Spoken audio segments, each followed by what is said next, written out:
நாங்கள் அதை அந்தந்த நாளிலே செய்வோம். ஆகவே எத்தனை சந்தோஷம்! தாயாருடைய பிரசனம் இருக்கிற நேரத்திலேயே தன் மகனுக்கு தேவன் அந்த ஊழியம். கடந்த வாரமும் இதை செய்வதானவர் 1 வருஷமாய் கேட்டு வருகிறோம். நீர் கவுன்சிலராய் செய்து விட்டீர், அடுத்தது என்ன செய்வது, அடுத்தது யாரை செய்வது? ஆகவே இந்த ஏவுதல் வந்ததினால் இதை இன்று செய்திருக்கிறோம். அடுத்தது இன்னும் இப்ப உங்களில் ஏச முடியாம போயிருக்கேன். ஆலயத்தின் பல ரகசியங்கள் உண்டு வளர்ச்சிக்கு. கடந்த வருடத்தை விட உங்களுக்கு என்று ஒரு கூட்ட ஜனங்கள், ஒரு குடும்பத்தை தேவன் தந்திருக்கிறார். அப்படி இருக்கும் பொழுது இன்னும் வளருவதற்கு சில முறைகளை நாங்கள் கடைபிடிக்க வேண்டியிருக்கிறது. அதாவது நீங்கள் ஜெபிக்கிறீர்கள், கர்த்தரோடு இருக்கிறீர்கள், உபவாச ஜெபங்கள் செய்கிறீர்கள், நல்லது. ஆனால் இன்னுமாய் நாங்கள் வேலை செய்ய வேண்டியிருக்கிறது. We are lacking in working to save souls. ஆத்தும ஆதாயம் செய்ய இன்னும் நாம் அநேக வேலை செய்ய வேண்டியிருக்கிறது. தெரிந்தவர்களை கூப்பிடுகிறோம். இட்ஸ் ஓகே, தெரிந்தவர்களை கூப்பிடுகிறோம், நல்லது. ஒரு முக்கிய நிகழ்ச்சிக்கு கூப்பிடுகிறோம். இது மட்டுமல்ல எங்களுடைய நோக்கமாய் இருக்க வேண்டியது. We have to have a target. இத்தனை ஆத்துமாக்களுக்கு சொல்லுகிறோம். முக்கிய நிகழ்ச்சிக்கு மட்டும் வந்து சேர்வது. அவர்கள் வந்து நீங்கள் கடந்த வாரம் பார்த்தீர்கள், சில ஞானஸ்தானம் முடியெழுப்பி போய்விட்டார்கள். இதே மேஜிக் ஷோவா நடத்துகிறோம். தங்களுடைய நிகழ்ச்சி மட்டும் முடிந்தால் போதும். ஆலயம் அவர்கள் உண்மையாய் தேவனை, அது முக்கிய நிகழ்ச்சிகள். ஆனால் உங்களுக்காக, உங்களோடு இருந்து தேவனை ஆராதிக்கக்கூடிய ஜனங்கள் வர பல காரியங்களை நாங்கள் செய்ய வேண்டியிருக்கிறது. கடவுளிடம் கேட்கிறது மட்டுமல்ல, ஆண்டவரே இதை தாரும், இதை தாரும், இதை தாரும் என்று நாங்கள் இந்த வேதத்தை வைத்துவிட்டு கேட்கலாம். தாரும் ஆண்டவரை, தாரும். அவர் கிட்ட கொண்டு வர்றார். மீதி கைக்கு கிட்ட வைக்கிறார். எடுப்பது எங்களுடைய கடமை. சும்மா கிட்ட வந்து போட்டு கடவுளே ஆத்மாதான் தாங்க, ஆத்மா தாங்க, ஆத்மா தாங்கட்டா ஆத்மா வராது. நாங்கள் வேலை செய்தால்தான் ஆத்மாதாயம் வரும். இரண்டாவது, இருக்கிற நாங்கள் நேரத்தோடு வர வேண்டும். இருக்கிறவர்கள், இருக்கிற ஒரு கூட்டம், ஒரு கொஞ்சம் பேர் ஊழியம் செய்கிறவர்கள், we have to be punctual and we have to be early to prepare ourselves. வீட்டை ஜெபிக்கிறோம் தான், ஒவ்வொரு நாளும் தான் ஜெபிக்கிறோம். ஒவ்வொரு நாளும் சாப்பிடுவது போல ஒவ்வொரு நாளும் ஜெபிக்க வேண்டியது ஆத்மீக வாழ்க்கைக்கு தேவை. ஆனால் நாங்கள் ஆலய நாட்களிலே அன்றைக்குதான் மார்க்கெட்டுக்கு போவோம், சாமான் வாங்க. அன்றுதான் ஏதாவது ஒரு முக்கியமான வேலைக்கு போவோம். ஆனால் அவையெல்லாம் மற்ற நாட்களிலே செய்யலாம், ஆராதனை முடிய செய்யலாம். ஆனால் ஆராதனை என்பது, ஆராதனைக்கு முக்கியத்துவம் கொடுக்கும் பொழுது உங்களுடைய சபைகளை தேவன் ஆசீர்வதிப்பார். நீங்கள் செய்கிற ஊழியத்தை அவர் ஆசீர்வதிப்பார். ஆகவே தான் கடந்த வருடம் சொன்னோம், 2 மணிக்கு சர்வீஸ்னா 1:30க்கு வாருங்கள். 1:30க்கு முன்பதாக வாங்க. வந்து எல்லாம் அரேஞ்ச் பண்ணி 1:30லிருந்து 2 மணி வரையும் ஜெபியுங்கள். வீட்டு ஜெபிப்பது நல்லது, அது ஒரு தேவைதான். குடும்பமாய் ஜெபிப்பது தேவைதான். ஆனால் ஆலயத்திலே வந்து ஊழியம் பாடுகிறவர்கள், டிரான்ஸ்லேட் செய்கிறவர்கள், வீடியோ மேல எல்லாரும் ஜெபிக்க வேண்டும். அது நூதனம் காட்டுவதல்ல. இங்க வந்துதான் பரிசுத்தமா இருந்து நூதனமா ஜெபிப்பது என்றல்ல. அதையும் கர்த்தர் விரும்புகிறார். சில வேளை ஐயா ராஜேந்திரம் அவர்கள் ஊழியங்கள் நடப்பிக்கும் பொழுது முழுவதும் விரிக்கும்படி, ஷீட்டை விரித்து கதரை போடும்படி சொல்லி விடுவார். சில நேரம் ஊழியக்காரர்கள் தீர்மானிப்பார்கள், இவ்வளத்துக்கு கதரை போட்டால் போதும், இவ்வளவுக்கு ஷீட் போட்டால் போதும் என்று. ஒரு நாள் வந்து விட்டு பார்த்து விட்டு கேட்டார், என் ஷீட் இல்லையா, வேறு ஷீட் இல்லையா? இருக்கிறது. அப்பேன் போடவில்லை, வீட்டுக்கு கொண்டு போய் வீட்டில் படுக்க போறியா என்று கேட்டார் ஊழியக்காரன். கதிரை என்ன அடுத்த என்ன கிளப்புக்கு கொண்டு போய் கொடுக்க போறியா? கதிரை கொண்டு வா, இருக்கிற கதிரை எல்லாவற்றையும் போடு. நீ தீர்மானிக்காதே கதிரை எவ்வளவு கொண்டு வருவார் என்று. நீ போட, கருத்தர் கொண்டு வரட்டும் என்று அவர்கள் போட்டார்கள்.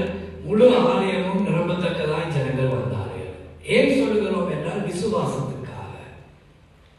அவிசுவாச கிரியை ஒரு வரவேண்டிய மனுஷனையும் வரவிடாமல் ஆக்கிவிடும். ஒரு மனுஷனுடைய அவிசுவாசம், ஒரு மனுஷனுடைய செயல் முழு குரூப்புடைய தியாகத்தையும் கூட கெடுக்க வாய்ப்பு இருக்கிறது. அதை குறித்து அடுத்த வருடங்களை பார்க்கலாம். ஆகவே next year should be an established year because God has given some prophecies. கர்த்தர் சில தீர்க்க தரிசனங்களை கடந்த அடுத்த வருஷத்துக்கு தந்திருக்கிறார். அதில் இந்த ஊழியத்தை குறித்ததும் ஒன்று சொல்லியிருக்கிறார். யார் God is going to bless this church, but he has a condition. இரண்டு விதமான ஆசீர்வாதம் உண்டு. ஒன்று, அவர் சொன்னால் அவர் ஆசீர்வதிப்பார். சில வேளை அவர் ஆசீர்வதிப்பேன் என்று சொல்லுவார், அதோடு ஒரு நிபந்தனையை வைப்பார். He says he will bless you and he will keep a condition with the blessings. ஒரு கண்டிஷன் வைப்பார், நீங்கள் இதை செய்தால் நான் இதை தருவேன். உதாரணமாக 2 நாளாகமம் 15ஆம் அதிகாரம் 2ஆம் வசனத்தை பாருங்கள். ஒரு கண்டிஷனோடு கூடிய ஆசீர்வாதம். 2 நாளாகமம் 15ஆம் அதிகாரம் 2ஆம் வசனம். அவன் வெளியே ஆசாவுக்கு எதிர்கொண்டு போய் 1 நாளாகமம் 15 2ஆம் வசனம். பிற்பாடு தாவீது லேவியர் ஒழிய வேறொருவனும் தேவனுடைய பட்டியை எடுக்கலாகாது. கர்த்தர் தாவீதுக்கு சொல்லுகிறார், கர்த்தர் சொல்றார், நான் லேவியர்களை ஆசீர்வதிப்பேன், உன் சந்ததியை ஆசீர்வதிப்பேன், ஆசாரியர்களை ஆசீர்வதிப்பேன், ஆனால் லேவியர்களுக்கு தான் இந்த வேலை. பிளெஸிங் ஒன்று சொல்லிவிட்டு பின்பதாக ஒரு கண்டிஷனை வைக்கிறார். இவருக்கு தான் இந்த வேலை, இவருக்கு தான் இந்த வேலை. கர்த்தர் பிரித்து கொடுக்கிறார் ஒவ்வொரு வேலைகளையும். அதே போல ஒரு கண்டிஷன் 2 நாளாகமம் 14ஆம் அதிகாரம் 7வது வசனம். 7வது வசனத்தின் கடைசி பகுதியை வாசியுங்கள். 2 Chronicles chapter 14 verse 7. தேவனாகிய கர்த்தரை தேடின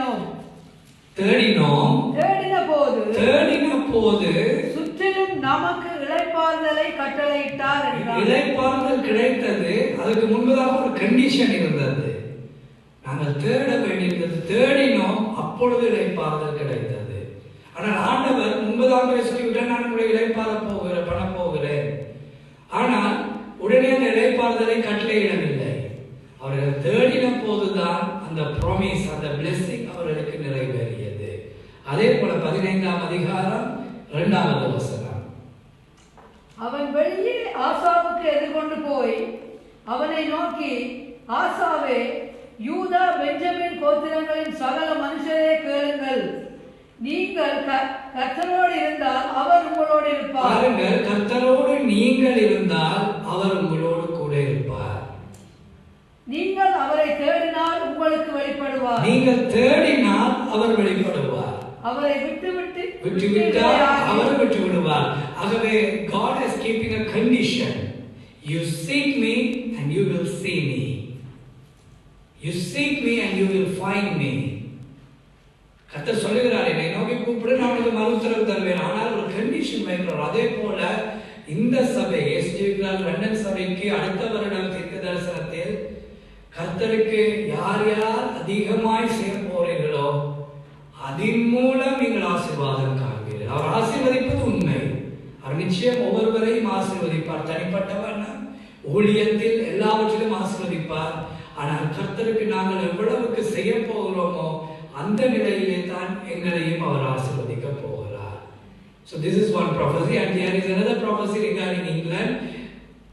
You will see floods. பாரிய வெள்ளங்களை இந்த தேசத்திலே நீங்கள் காண்பீர்கள். பல வருஷங்களுக்கு பின்பதாக அங்கு வெள்ளம் உண்டாகும். பாரிய வெள்ளப்பெருக்கு உண்டாகுவதை காண்பீர்கள் இங்கிலாந்து தேசத்திலும் ஐரோப்பிய நாடுகளிலும். அடுத்ததாக ஒரு தீர்க்கதரிசனத்தை 2 வருஷங்களாக சொல்லிக் கொடுக்க ஒரு துக்ககரமான நிகழ்வு உங்களுடைய ராயல் ஃபேமிலியிலே நடைபெறும்.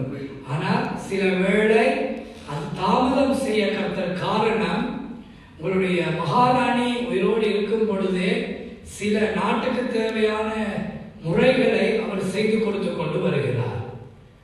அவரை போன வருடம் எடுத்திருந்தால் இந்த நாடு தனிப்பட்டு போயிருக்காது. அவரை போன வருடத்துக்கு முதல் வருடம் எடுத்திருந்தால் இந்த நாடு சில வேளை தேவனை அறியாத கைகளுக்குள்ளே போயிருக்க. ஆகவே அவனை வைத்திருக்கிறார் தன்னுடைய ஒரு சில ஏற்பாடுகளை இந்த தேசத்திலே செய்து முடிக்கும்படியாக. இந்த தேசத்தை தனி நாடாய் மீண்டும் மாற்றி ஒரு அதிகாரத்தை கொடுக்கும்படியாக. அந்த அதிகாரம் எப்பொழுது நடக்குமோ இல்லையோ, ஆனால் வருகிற வருடம் தேவ சித்தமானால் இன்னும் ஒரு முறை அந்த துக்ககரமான சம்பவம் நடைபெறும் என்பதை நீங்கள் கேள்விப்படுவீர்கள். கடந்த வருடம் சொல்லப்பட்டது இந்த ஜனவரி 2019 ஜனவரி சொன்னது ஒரு வித்தியாசமான மாற்றம் உங்கள் அரசியலிலே வரும், இங்கிலாந்து ராயல்ஸுக்குள்ளே வரும் என்று. அப்பொழுது மகாராணியுடைய பேரன் ராயல் பிளட் இல்லாத ஒரு பெண்ணை திருமணம் முடித்தார். இது ஒரு வித்தியாசமான நிகழ்வு. இது குவீன் எலிசபெத்தினுடைய தகப்பன் செய்த ஒரு முறையான ஒரு முறைகேடானதை போன்ற ஒரு நிகழ்வை தான் அவருடைய பேரனும் செய்தார். ஆகவே இது சொல்லப்பட்ட காரியம், இது சின்ன சின்ன விஷயங்கள் என்று பேசப்பட்டாலும் இது நடப்பதை நீங்கள் காண்பீர்கள். இலங்கையில் நடப்பது வருகிற ஞாயிற்றுக்கிழமை நாங்கள் ஆலயத்திலே அங்கே சொல்லுவோம். கிட்டத்தட்ட 17 தீர்க்க தரிசனங்களை வருகிற ஞாயிற்றுக்கிழமை கர்த்தர் தந்திருக்கிறார் சொல்லும்படியாக. Nearly 17 prophecies he has given to proclaim which will happen in 2020. ஆகவே அது ஒரு பக்கம் இருக்க, இந்த ஆலயம் செய்ய நேரம் டைமுக்கு we have to be punctual, we have to என கொஞ்சம் பேர் தான் இருக்கிறார். அந்த கொஞ்சம் பேரும் நாங்கள் உற்சாகமாக இருந்தால் உங்கள் மூலம் தேவன் சபையை பிறப்பிக்க செய்வார். அன்று ஒரு ஆகான் தான் களவெடுத்தார். ஒரு ஆகான் முழு ஜோஷுவாவின் சேனையும் தோற்று போனது. ஒரே ஒரு ஆகான் யுத்த வீரனும் அல்ல, ஆகான் ஒரு முக்கியமான நபரே இல்லை அவனுடைய படையிலே. ஆனால் because of one person the whole army lost the battle. அதே போல நாங்கள் ஒருவர் செய்கிற காரியம் முழு ஜனங்களுடைய பிரயோஜனத்தையும் பிரயாசத்தையும் வீணாக்கக்கூடியது. ஆகவே கொஞ்சம் பேர் இருக்கிறீர்கள். அந்த கொஞ்சம் பேரும் எவ்வளவுக்கு அதிகமாய் செய்கிறோமோ அவ்வளவுக்கு கடவுள் உங்கள் சபையை ஆசீர்வதிப்பார். அடுத்ததாக என்ஜாய் தீஸ் டேஸ். கட்டாயம் நீங்கள் சந்தோஷமாய் இந்த நாட்களை கழியுங்கள். கிறிஸ்துமஸ் கொண்டாடுகிறீர்கள். நாளை மறுதினம் கிறிஸ்துமஸ் ஆராதனை நடைபெறுகிறது. 10 மணியிலிருந்து 12 மணி வரையும் கிறிஸ்துமஸ் நிகழ்ச்சி. அநேகரை கூப்பிடுங்கள். உங்களுக்கு தெரிந்த உறவினர்கள், நண்பர்கள் எல்லாரையும் கூட்டிக் கொண்டு வாருங்கள். இரவு ஆராதனைக்கு முடிந்த பின்பது கூட ஆகாரத்தை விட்டுவிடவில்லை. நீங்கள் 2-4 மணிக்கு முடிந்தாலும் ஆகாரம் உண்கிறீர்கள். 3 மணிக்கு ஆராதனை முடிந்தாலும் ஆகாரம் உண்கிறீர்கள் ஆலயத்தில். போன வாரம் 4:45 முடிந்த பொழுதும் ஆகாரம் உண்டுதான் போனீர்கள். நாளை மறுதினம் இரவு 12 மணிக்கு முடிந்தும் ஆகாரம் உண்ண போகிறீர்கள். ஆசீர்வாதமான ஒரு சபை. அப்படிதான் இருக்க வேண்டும். சந்தோஷமாய் எல்லாரும் ஆகாரம் உண்டு. அநேகரை கூட்டி வாருங்கள். அப்பொழுதுதான் சந்தோஷமா இருக்கு. நீங்கள் எல்லாரும் என்ஜாய் பண்ணி பாடல்கள் பாடுங்கள், லைவ் அனுப்புங்கள். அப்பொழுது எங்களுக்கு பார்க்க முடியும். சில நேரம் பார்க்க முடியாது, என்னென்ன எங்களுக்கு விடிய காலையிலே. ஆனாலும் எங்களுக்கு 2 ஆராதனைகள் உண்டு அங்கே.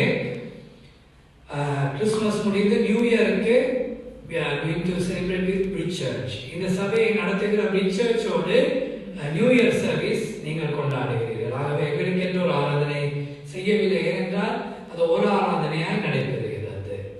ஆனால் கிறிஸ்துமஸ் இந்த முறை எங்களுக்கு என்றே உங்களுக்கு ஒரு கிறிஸ்துமஸை கடவுள் தந்திருக்கிறதினால் சந்தோஷம். அடுத்த வருடம் எங்களுடைய நோக்கம் என்ன? முழு சபையாலும் இந்த கிறிஸ்துமஸ் நிகழ்ச்சிகளை நாங்கள் பங்கு கொள்ள வேண்டும். ஆகவே the responsibility is in your hands. We cannot blame others. The responsibility of this church and the growth of the church is in each and every one of your hands. ஆகவே எவ்வளவுக்கு நீங்கள் செய்கிறீர்களோ அவ்வளவுக்கு சந்தோஷம். ஆகவே அந்த ஆலோசனைகள் முடிய இப்ப கிறிஸ்துமஸை குறித்து கடைசி ஒரு நாள் ஒரு பிரசங்கம், சின்ன பிரசங்கம் இன்று நேரத்தோடு முடித்துக் கொண்டு நாங்கள் the homeless, வசதி இல்லாமல் வீதிகளில் படித்து இருக்கிற அநேகருக்கு ஆடைகளையும் அநேகர் கொண்டு தந்திருக்கிறீர்கள். உங்களுக்கு நன்றி. கிரி பிரதர், சிஸ்டர் புது உடுப்பு கொடுத்து நாங்கள் வீட்டுக்கு எடுத்து விட்டு கொண்டு போய் விட்டோம். அதுக்கு பதிலாக பழைய உடுப்பை அவனுக்கு வைத்திருக்கிறோம். சும்மா அதை சொன்னோம். இந்த பீத்த கார்ட்போர்டெல்லாம் இங்கேதான் இருக்கிறது, நாங்கள் கொண்டு போகவில்லை. சில வேளை அதே போல ஒரு பிஜாமாவை ஹரேஷ் போடுவதை கண்டால் தவறாய் நினைத்து விடாதீர்கள். நல்ல நல்ல ஆடைகள் கொடுத்திருக்கிறீர்கள். ஆகவே நாங்கள் ஏழைகளுக்கு கொண்டு போய் கொடுக்க போகிறோம். போன வாரம் போல நேரம் பின்னாதபடி ஆராதனை முடிந்து சில நேரங்கள் கதிரையெல்லாம் எடுக்க வேண்டியதில்லை என்று சொன்னார்கள். சீக்கிரமாக ஸ்பீக்கர்ஸை கல்வி ஆயிற்று போய் கடந்து செல்வம் முடிந்தால் அம்மாவும் வந்து விட்டால் எல்லாரும் போய் பாடலாம், துதிக்கலாம். கிரியங்கள் இன்னைக்கு பிரசங்கம் செய்ய இருக்கிறார்கள். அங்கே நேற்று வார்த்தை தந்திருக்கிறார் செய்வதாக. So I'm really excited to hear the message from Kirangal and சந்தோஷம் எல்லாரையும் காண்பது. தேங்க்யூ. உங்கள் எல்லாருடைய உதவிக்கும் நான் இந்த 4 வாரமும் நீங்கள் காட்டின அன்பு பாசம் எல்லாவற்றுக்கும் நன்றி. எல்லாருக்கும் உதவி செய்த எல்லா ஊழியர்களுக்கும் உதவி ஒத்துழைப்பு செய்த எல்லாருக்கும் நன்றி. ஒரு உபவாச ஜெபத்துக்காகவே நாங்கள் போக வேண்டியிருக்கிறது. ஒரு வேலையை செய்து கொடுக்க வேண்டும், கடவுளுடைய வேலை. ஆண்டவராகிய இயேசு இந்த பூமிக்கு வந்தார் என்பதை எல்லாரும் நீங்கள் அறிவீர்கள். கடந்த 1 மாதமாக எல்லாவற்றையும் பார்த்து வந்தோம். மத்தேயு புஸ்தகமும் லூக்கா புஸ்தகமும் தான் இயேசுவின் பிறப்பை தெளிவாக பேசுகிறது. 4 புஸ்தகங்கள் இயேசு சுவாமியுடைய மனித அவதாரத்தின் கதையை சொல்லுகிறது. என்னென்ன புஸ்தகங்கள்? மத்தேயு, லூக், கொரிந்தியர், 4. சரியா?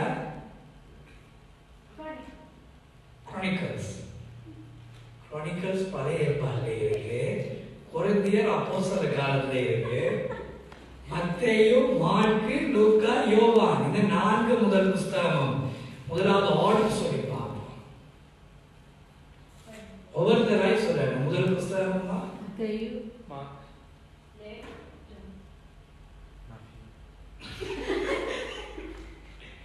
ஜான், அடுத்தது ஆக்ட்ஸ், ரோமர்கள், அடுத்தது கொரிந்தியர் 1, கொரிந்தியர் 2, அடுத்தது யார் பைபிள் வாசிக்கிறது? கலாத்தியர், எபேசியர், பிலிப்பியர், கொலோசையர், 1 தெசலோனிக்கேயர், 2 தெசலோனிக்கேயர், 1 தீமோத்தேயு, எபிரேயர், 1 தீமோத்தேயு வந்து அதிகமாய் சந்தோஷம். ஆகவே மத்தேயு, மார்க்கு, லூக்கா, யோவான் இந்த 4 புஸ்தகங்களும் சரித்திரத்தை சொல்லும் பொழுது இயேசுவின் பிறப்பை சொல்லுகிறது மத்தேயுவும் லூக்கா புஸ்தகங்கள். இந்த மத்தேயு, லூக்கா புஸ்தகத்திலே அவருடைய நிலைமை என்ன, அவர் யார், இந்த பூமிக்கு இரட்சகராய் வர எல்லாருக்கும் தெரியும். மரியாள் யோசேப்புக்கு நியமிக்கப்பட்டிருந்தார். தேவதூதர் வந்து சாட்சி சொன்னார்கள் இப்படி நடக்க போகிறது என்று.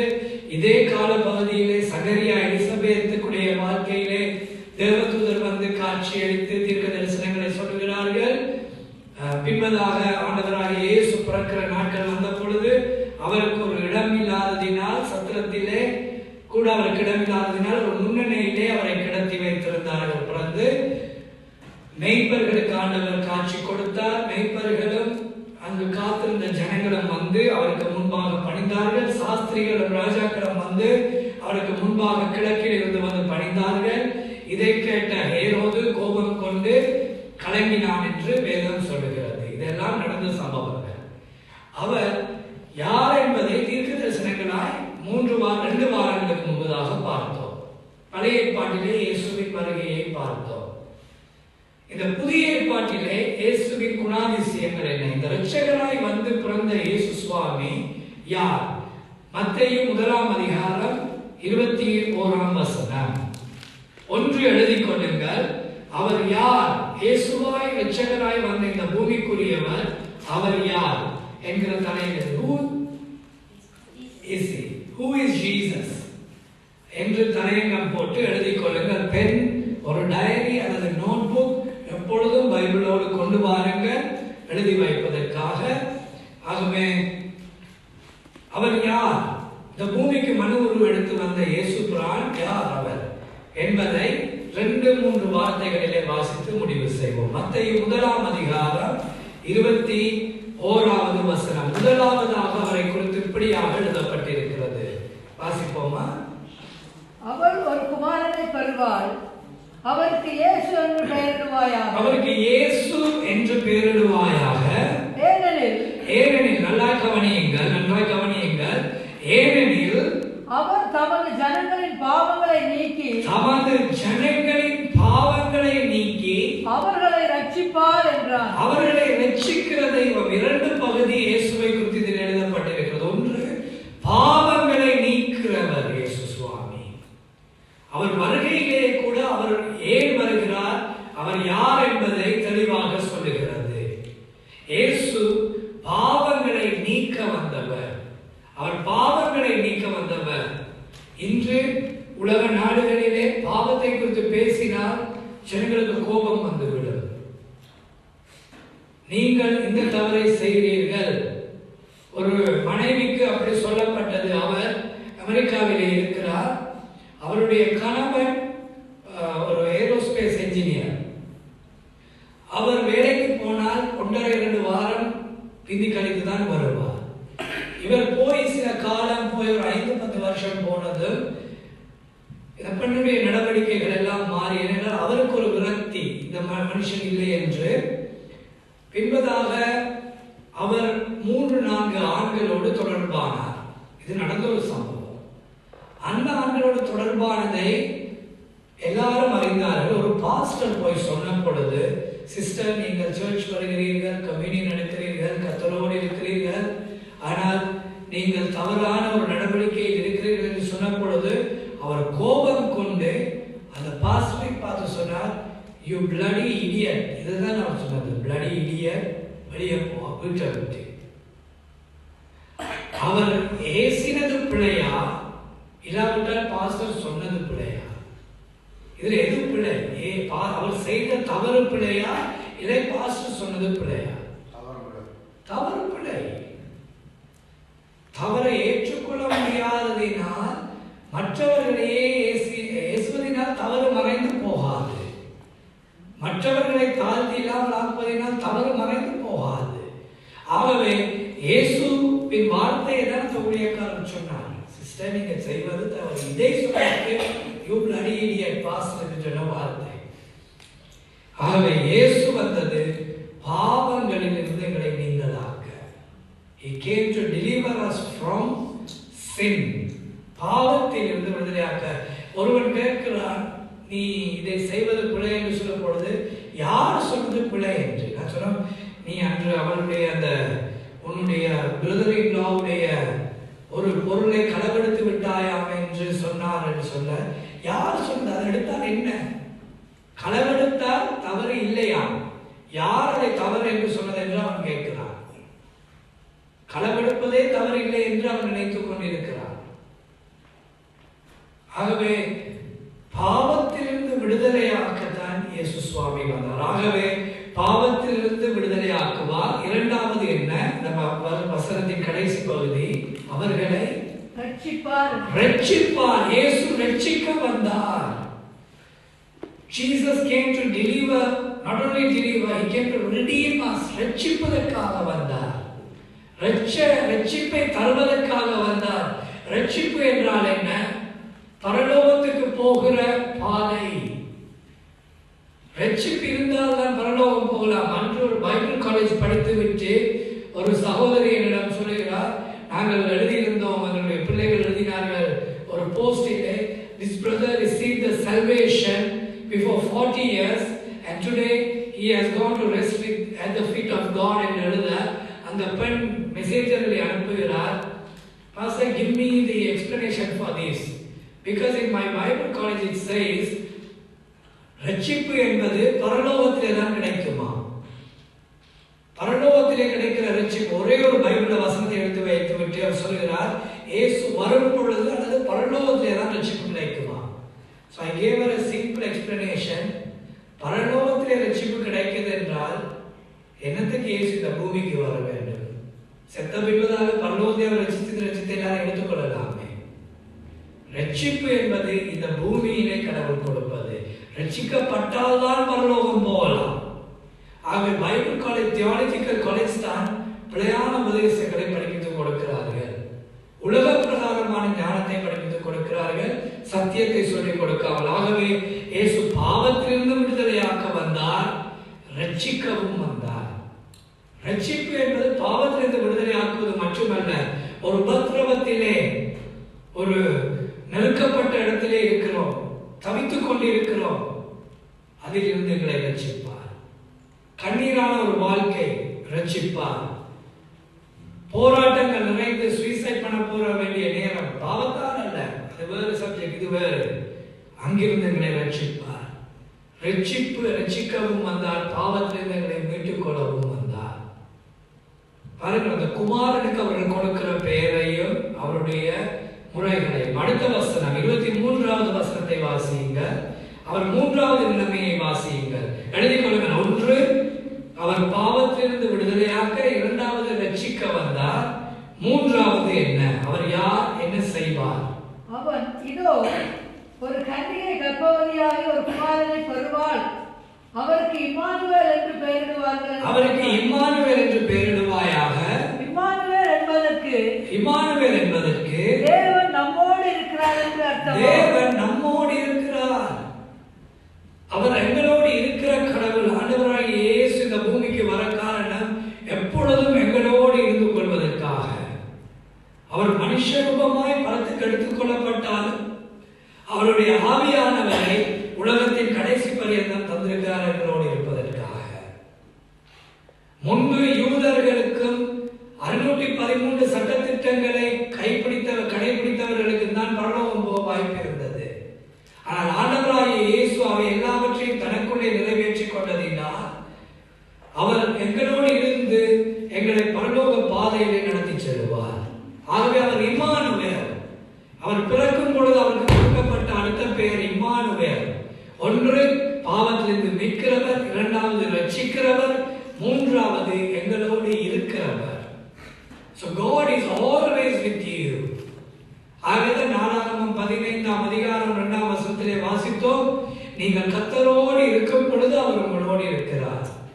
ஆனால் இந்த இம்மானுவேல் என்றால் யாரெல்லாம் கூப்பிடுகிறார்களோ தன்னோடு இருக்கும்படி அவர் அங்கெல்லாம் போயிருப்பார். இயேசுவே என்று கெஞ்சும் பொழுது அவர் அவர்களோடு இருப்பார். இம்மானுவேல். 3வது அவருடைய குணாதிசயம், அவர் எங்களோடு இருக்கிற கடவுள். அடுத்ததாக லூக்கா புஸ்தகத்தை திருப்பிக் கொள்ளுங்கள். லூக்கா புஸ்தகம் 2ஆம் அதிகாரம் 10ஆம் வசனத்திலிருந்து எழுதப்பட்டிருக்கிறது. வாசிக்க கேட்போம். தேவதூதன் அவர்களை நோக்கி, பயப்படாதிருங்கள், இதோ எல்லா ஜனத்துக்கும் மிகுந்த சந்தோஷத்தை உண்டாக்கும் நற்செய்தியை உங்களுக்கு அறிவிக்கிறேன். 4வது இயேசுவின் பிறப்பை குறித்து சொல்லப்பட்ட செய்தி. 4வது செய்தி என்ன? பயப்படாதிருங்கள். தேவதூதன் வந்து சொல்லுகிறான், பயப்படாதிருங்கள். Do not be afraid. இந்த பயம் என்பது இன்னைக்கு எல்லாருடைய சந்தோஷத்தையும் அளித்துவிடும். எல்லாருக்கும் பயம் உண்டு.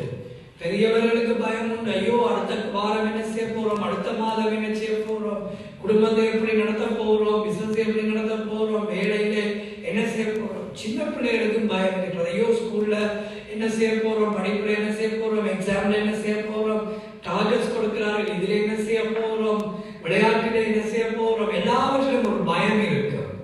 ஆனால் ஆண்டவர் சொல்லுகிறார், பயப்படாதிருங்க.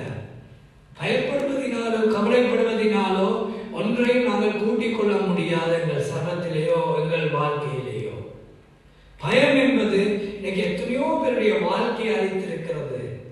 அதுக்கென்று பயப்படாமல் இருக்கிறோம் என்று கணவனுக்கு விரோதமாய் பேசுவதல்ல, மனைவிக்கு விரோதமாய் அடிக்கப் போவதல்ல. பயமில்லை, எனக்கு பயமில்லை, எனக்கு பயமில்லை என்று அது வேறு.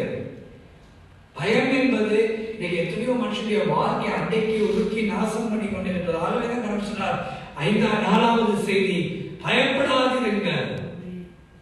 1, உங்களை ரட்சிக்க வருகிறவர் வருகிறார், பாவத்திலிருந்து மீட்கிறவர் வருகிறார், உங்களோடு இருக்கிறவர் இருக்கிறார்.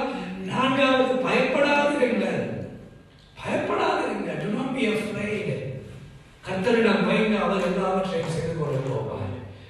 பயப்படும் பொழுது அதிக சிந்தனைகள் வரும். அதிக சிந்தனைகள் வரும் பொழுது கலக்கம் உண்டாகும். கலக்கம் என்றால் சந்தோஷம் இல்லாமல் போகும். சந்தோஷம் இல்லாமல் போனால் சண்டை, வாக்குவாதங்கள் வரும். வாக்குவாத சண்டைகள் வந்தால் பிரிவுகள் வரும். பிரிவுகள் வந்தால் அறிவுகள் வரும். இவை எல்லாவற்றுக்கும் பின்னதாக கடைசியாக பார்த்தா இந்த பயம் என்பது ஒரு குழப்பத்தை உருவாக்கக்கூடியது. So God says, do not be afraid. That's the message God gave when he was about to come to this earth. The angels came and said, do not be afraid. பயப்படாதீங்க. கிட்டத்தட்ட 360 இடத்திலே வேதத்திலே பயப்படாதீர்கள் எழுதப்பட்டிருக்கிறது. You can write it down. 360 இடங்களிலே கிட்டத்தட்ட பயப்படாதீர்கள் எழுதப்பட்டிருக்கிறது வேதத்திலே. Nearly 360 times. ஏன் தெரியுமா? ஒவ்வொரு நாளுக்கும் கடவுள் சொல்லுகிறார் பயப்படாதீங்க. நாளைக்கு சொல்லுகிறார் பயப்படாதீங்க. சொல்லுவாங்க ஐயோ வெள்ளிக்கிழமை வந்தாலே பயமா இருக்கு. சிலருக்கு ஞாயிற்றுக்கிழமை வந்தா பயம். அடுத்த நாள் வேலை திங்கட்கிழமை ஐயோ பயமா இருக்கு. அடுத்த நாள் ஸ்கூல் ஐயோ பயமா இருக்கு. ஞாயிற்றுக்கிழமை வந்தாலே செத்து போன மாதிரி இருப்பாங்க. சும்மா என்ன பிடிச்சிட்டு இருப்பாங்க. என்னன்னு தெரியல, எனக்குள்ள பயம். பயப்படாதீங்க. 365 இடத்திலே வேதத்திலே பயப்படாதீங்களே. 365 நாட்கள், சிலர் 364 நாட்கள் என்கிறார்கள். அந்த வாய் காட்டுகிற ஏதாவது எடுக்க முடக்கு பேசுறவர்களுக்காக இன்னொரு எக்ஸ்ட்ரா நாளைகள் வச்சிருக்கிறார். 365 வச்சிருக்கிறார். சொல்லுவாங்க 365 நாள் ஆகும் வருஷம். 364 அரை நாள் தானே. அதுக்காக கடவுள் 365 இடமா வச்சிருக்கிறார். பயப்படாதீங்க, பயப்படாதீங்க, பயப்படாதீங்க, பயப்படாதீங்க. பயம் என்பது எல்லா தீமைக்கும் ஆபத்தை தரக்கூடியது. அதற்கென்று கடவுளுக்கு பயப்படாமல் இருக்கிறார். பயப்படாதீங்க என்று அவர் சொன்னதுக்காக அவருக்கு பயப்படாமல் இருந்தோமானால் உலகத்துக்கு பயப்பட வேண்டி வந்துவிடும். கர்த்தருக்கு பயப்பட வேண்டும். கர்த்தருடைய நிகழ்வுகளுக்கு பயப்பட வேண்டும். கர்த்தருடைய வேலைக்கு பயப்பட வேண்டும். அன்று ஒரு சகோதரன் சொன்னாராம், ஒரு பிரச்சனை வந்த பொழுது அருகாமையிலே சில நாட்கள் என்பதாக இது எந்த சர்ச் என்று சொன்னாரா? இந்த ஆலயம் இல்லை, வேற ஒரு சர்ச். இது எந்த சர்ச்? நீ யாரா எனக்கு சொல்ல? இது கர்த்தருக்கு பயமில்லாத ஒரு பேச்சு. இது எங்களுடைய ஆலயமா? இல்லை, நாங்கள் பொறுப்பாய் வேலை செய்கிற இடம். இது எங்களுடைய ஆலயம், இது ஆண்டவருடைய ஆலயம். அது கடவுளுக்கு பயமில்லாம துணிகரமா பேசுகிற பேச்சுகள். இது எந்த சர்ச்? நீ யாரா சொல்ல? இல்லை, நாங்கள் ஒரு பொறுப்பில் இருக்கிறோம். ஒவ்வொரு வேலை செய்கிறோம். We are all temporary people who are responsible. That's why we are not the owners of God's temple. இயேசு ஜீவிக்கிற அருளியம் எங்களுடையதல்ல, கடவுளுடையது. We are just responsible for different positions. ஒவ்வொரு பொறுப்பிலே இருக்கிறோம், ஒவ்வொரு இடத்திலே. அவ்வளவுதான். அது ஆண்டவருடையது. ஒரு நாள் எல்லாவற்றையும் விட்டுட்டு நாங்கள் போயிடணும். ஏனென்றால் வெறுமையாய் வந்தோம், வெறுமையாய் போகிறோம். கடவுளுக்கு பயப்பட வேண்டும், உலகத்துக்கு பயப்பட வேண்டாம் என்று சொல்கிறார். பயப்படாதீர்கள். என்ன வசனம் அடுத்தது? எல்லா ஜனத்துக்கும் மிகுந்த சந்தோஷத்தை உண்டாக்கும் நற்செய்தியை உங்களுக்கு அறிவிக்கிறேன். ஐந்தாவது மிகுந்த சந்தோஷத்தை தர கடவுள் இந்த பூமிக்கு வந்தார். ஐந்தாவது செய்தி சந்தோஷம். சந்தோஷம் என்பது வாழ்க்கையிலே முக்கியமானது ஒன்று. மனுஷன் சந்தோஷமாய் வாழ முடியாததுக்கு ஒரு முக்கிய காரணம் நாளை குறித்து கவலைப்படுகிற கவலைகள்.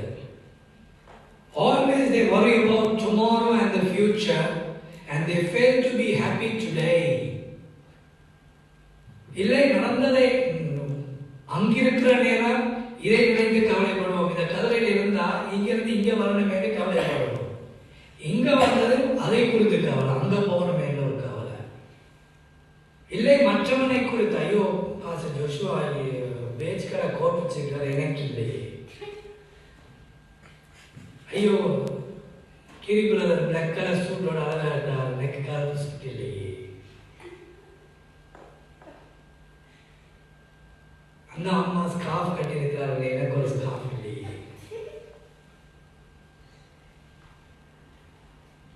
இந்த சிஸ்டர் லிப்ஸ்டிக் எடுத்திருக்கிறார்கள், எனக்கு இல்லையே.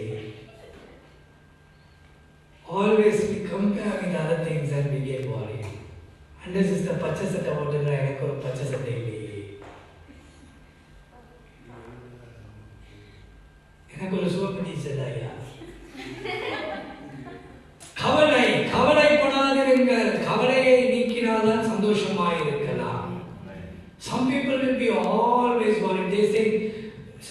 சிஸ்டர் அப்படித்தான் ஒரு நாள் கூப்பிட்டு ஒரு நாளாவது சிரிங்களேன் சிஸ்டர் ப்ளீஸ், ஒரு நாள் கிறிஸ்மஸுக்காக நம்ம வாங்குறேன் சிஸ்டர். அது அவருடைய முகம் தான் அப்படி இருக்கிறது, அழுவது போல. அவராலே இல்லை. என்னடா மனசு குழந்தைகளுக்கு காரணம் மனசு ஜெபிக்க நேரம் அழுது கண்டாதான் இருக்கு. போன ஒரு கிறிஸ்மஸுக்கு வாழ்த்துக்கள் சொல்ல வந்துங்க ப்ளீஸ் இன்றைக்காவது சிரிச்சிட்டு வாங்க சிஸ்டர். அதுக்கு சிரிக்குது, சிரிக்கிறதும் அழுது போலதான் இருக்கிறது. So her features is like sad. ஏன் துக்கம்? ஆகவே ஆண்டவர் சொன்னார் சந்தோஷம் தரதான் வந்தார். சந்தோஷம் தருவதற்காக. இந்த சந்தோஷம் கிறிஸ்துமஸ் காலத்தில் மட்டுமல்ல, it should continue throughout the whole year. அந்த வருஷம் முழுவதும் அந்த சந்தோஷம். துக்கம் வரதான் செய்யும். 2 நாள் துக்கம்னா 2 மாதம் துக்கமா இருக்கணும்னு ஒரு சட்டம் இல்லை. அந்த 2 நாள் முடிந்தது 3 நாள் சந்தோஷமா இருக்கலாம். ஏன் சந்தோஷம் இல்லாவிட்டால் ஏன்னா வாழுகிறோம் என்று ஒரு வாழ்க்கை இருக்கு, ஏன்னா பிறந்தோம் என்று ஒரு வாழ்க்கை இருக்கு. இருக்கிறதை வைத்து சந்தோஷமாய் இருக்க வேண்டும். People today so much they worry of the things which they don't have, which they lack in their life. இல்லாததை குறித்து தான் கவலைப்படுவார்கள். ஆனால் அதான் ஒரு அழகான வீடியோ போட்டார்கள். ஒரு பெரிய ஃபெராரியிலே போகிற ஒரு காரோடு விளம்பரை பார்த்து சிக்னலில் இருக்கிற மனிதர் கவலைப்படுகிறார். அவர் ஒரு சின்ன டப்பா கார், இந்த யாருடைய அந்த ஜோக்கருடைய பேர் என்ன மனிதர்களுக்கு மிஸ்டர் பி நான் வைத்திருக்கிற மாதிரி ஒரு கார் வைத்துள்ளார். இவர் அவருடைய ஃபெராரியை பார்த்து கவலைப்படுகிறார். ஐயோ எனக்கு அப்படி ஒரு கார் இல்லையே. அவரை பார்த்து ஒரு மோட்டார் பைக்ல போகிறவன் கவலைப்படுகிறார்.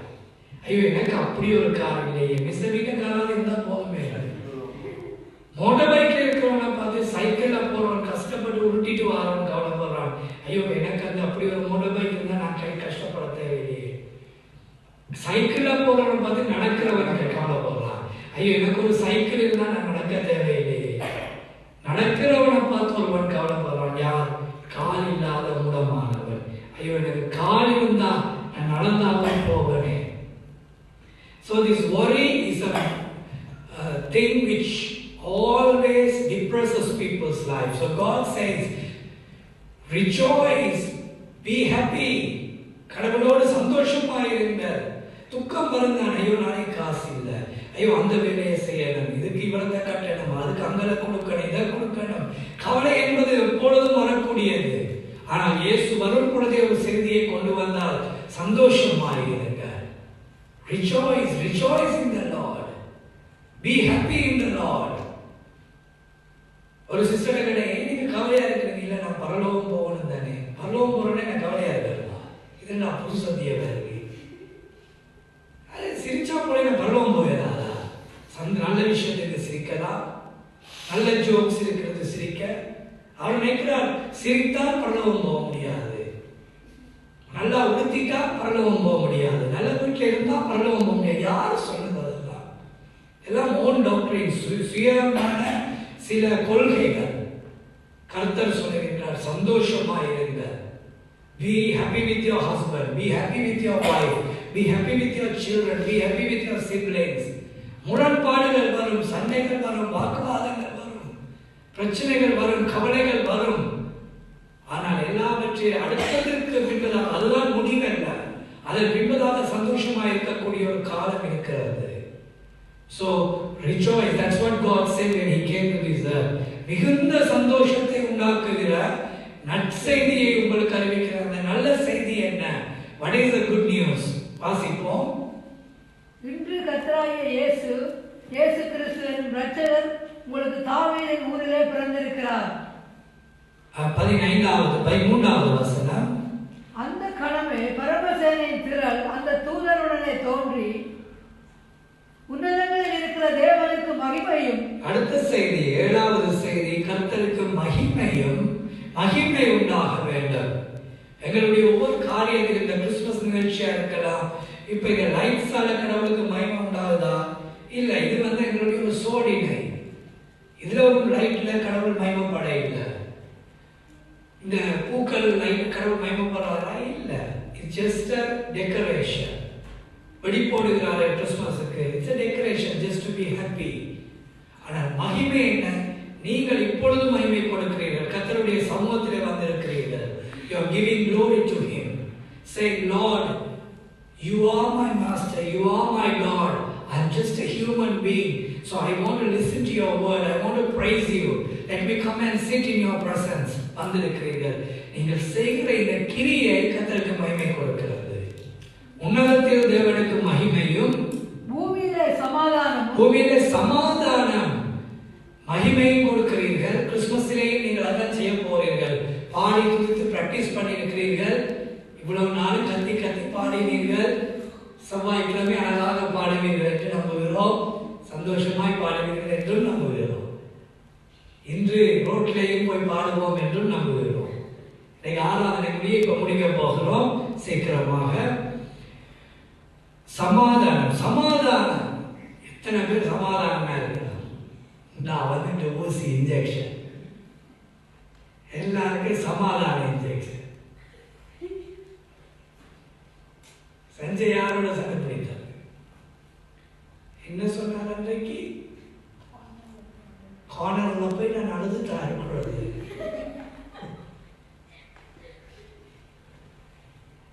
இன்ஜெக்ஷன். சமாதானம். கூடுமான மட்டும் எல்லாரோடும் சமாதானமாயிருங்கள் என்று வேதம் சொல்கிறது.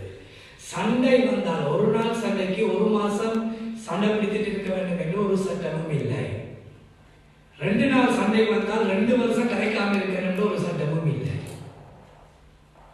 3 நாள் சண்டை வந்தால் 30 வருஷம் பரம்பரையா பழிவாங்கன்ற சட்டமும் இல்லை. பிள்ளைங்க நீ கேட்கக்கூடாது, அவனோட நீ கேட்கக்கூடாது, நீ கேட்கக்கூடாது. 4 தலைமுறை 5 தலைமுறை கேட்கக்கூடாது. ஒரு நாள் 3 நாள் சண்டைக்கு. கூடுமான மட்டும் எல்லாரோடும் சமாதானமாக இருக்க பாருங்கள். அதுதான் கர்த்தர் சொன்னார். ஆகவே பூமியிலே சமாதானம் கொடுக்க வந்த தெய்வம். Be peace with everyone. Let them hurt you. Let them make you worry. But try to be peace with them. அவர்கள் உங்களை துக்கப்படுத்தலாம். வார்த்தைகள் மனுஷனை கவலைப்படுத்தலாம், கோபப்படுத்தலாம் ஒரு காலத்துக்கு. ஆனால் அதுதான் தொடரணும் என்று அல்ல. சில 2 மாதத்துல, ஒரு கிழமையில, ஒரு 2 நாள்ல கடவுள் சில நேரம் சொல்லுகிறார், காலையில சண்டை பிடித்தா கூட மாலையில கூட கோபம் மறையற்றுமா அப்படின்னு சொல்லுகிறார்.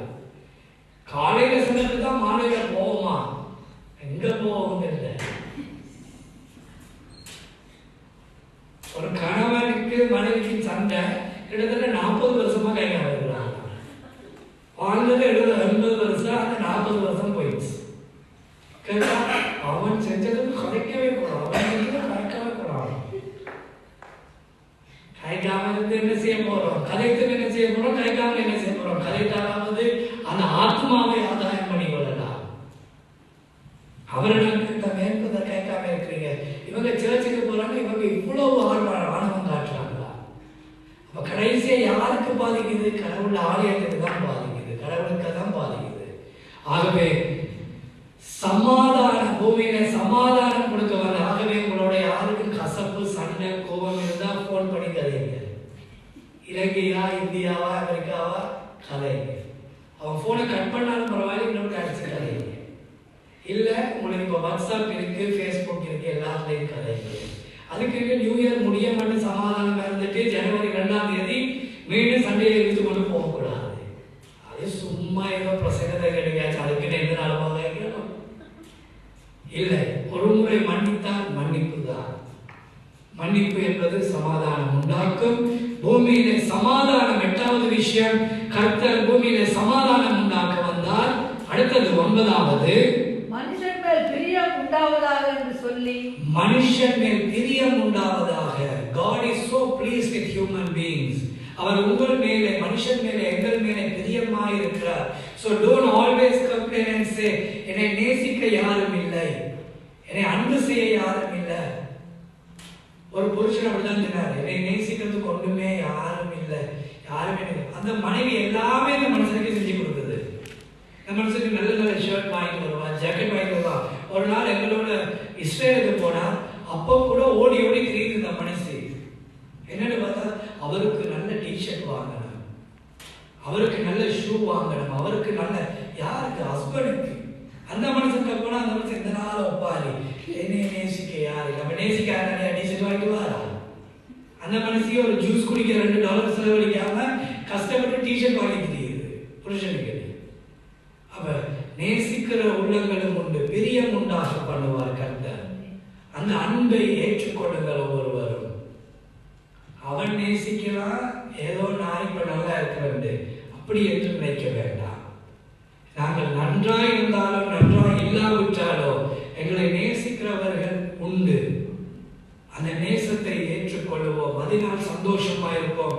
அப்படி இல்லாவிட்டால் கூட கர்த்தர் எங்களை நேசிக்கிறார் என்று தைரியமாய் வாழுங்கள். God is pleased with you. God loves you. கர்த்தர் பிரியமாய் இருக்கிறார் எங்கள். இதற்கு மேலாக யார் வேண்டும்? கர்த்தர் பிரியமாய் இருக்கிறார். அன்று ஒரு கேட்டாங்க அந்த வீட்டில் அப்படிதான் அந்த அம்மா கேட்டாங்க, ஏன் அம்மா நீங்க வாழகை இல்லை நீ யாருமே நேசிக்கிறாங்க இல்லை பிள்ளைய. சரி பிள்ளைய வீடுகள போனா ஒரு பிள்ளை ஒன்றை வாங்குது அம்மாக்கு இதை கொடுக்க, ஒரு பிள்ளை சொல்றது அம்மாவுக்கு காரம் கொடுத்தா அம்மா வேணாடுதான், ஒரு பிள்ளை சொல்றது அம்மாக்கு இதை வாங்கி வச்சிருக்கிறோம், எங்களோட பிள்ளைய பேர பிள்ளைய வாங்கி வச்சிருக்கிறாங்க, அம்மா சொல்றா நேசிக்கிறாங்க இல்லை நேசிக்கிறாங்க இல்லை. அப்ப திருப்பி தாய்க்கு கூப்பிட்டு சொன்னாங்க, உண்மையா உங்களோட அவங்க சண்டை பிடித்தாலும் அவர்கள் உங்களை நேசிக்கிறார்கள். வாக்குவாதம் சண்டைகள் என்பது உங்களை நேசிக்காமல் இல்லை, வேறு யாரோட அவர் சண்டை பிடிப்பார்கள், உங்களோட பிள்ளை தானே. திருப்பி 2 பேருமே கடைபிடிச்சு சந்தோஷமா இருக்கிறாங்க. சந்தோஷம். ஆகவே பிரியம் உண்டாக்க வந்தார் கர்த்தர். ஒருவர் மேல் ஒருவர் அன்பையும் பிரியத்தையும் உருவாக்க வந்தார். ஆகவே இந்த 8 விஷயங்களையும் கர்த்தர் தன் வருகையிலேயே கொண்டு வந்தார். பாவங்களை ரட்சிக்க வந்தார், எங்களை மீட்க வந்தார், எங்களோடு இருக்க வந்தார், சமாதானம் உண்டாக்க வந்தார், பயத்தை நீக்க வந்தார், மனுஷன் மேல் பிரியத்தை உருவாக்க வந்தார், கர்த்தருக்கு மகிமையை கொடுக்க கொண்டு வந்த எங்களை மாற்றினார். எல்லாவற்றையும் ஆண்டவர் தான் வரும் பொழுதே எங்களுக்கு செய்தியாக கொண்டு வந்தார். ஆகவே இயேசு பிறந்த நாளை எல்லாரும் மகிழ்கிறோம், சந்தோஷமா இருக்கிறோம். கிறிஸ்துமஸ் பாட்டு ஒன்றை பாடுவோமா? இன்னொரு பாட்டு 2 பாட்டு சொன்னீங்க, அது 1 பாடி விட்டீர்கள். ஓ கம்ப்ளீட்டா சொல்லுவோம். And one more song quickly. Music. ஆகவே ஒரு பாட்டை பாடி நாங்கள் ஜெபம் செய்வோம். ஜெபித்த பின்பதாக சீக்கிரமா டீ முடிய சீக்கிரமா இன்னைக்கு அம்மா வருகிறார்கள், வீதிக்கு ஊழியம் செய்ய போகிறார்கள். ஆகவே எல்லாரும் சென்று ஊழியம் செய்ய போகிறோம். சந்தோஷமாக கிறிஸ்துமஸை சந்தோஷமாக கொண்டாடுங்கள். My advance wishes to every fathers and mothers and all my brothers and sisters and children. Merry Christmas and advance Happy New Year. God bless every one of you. Shall we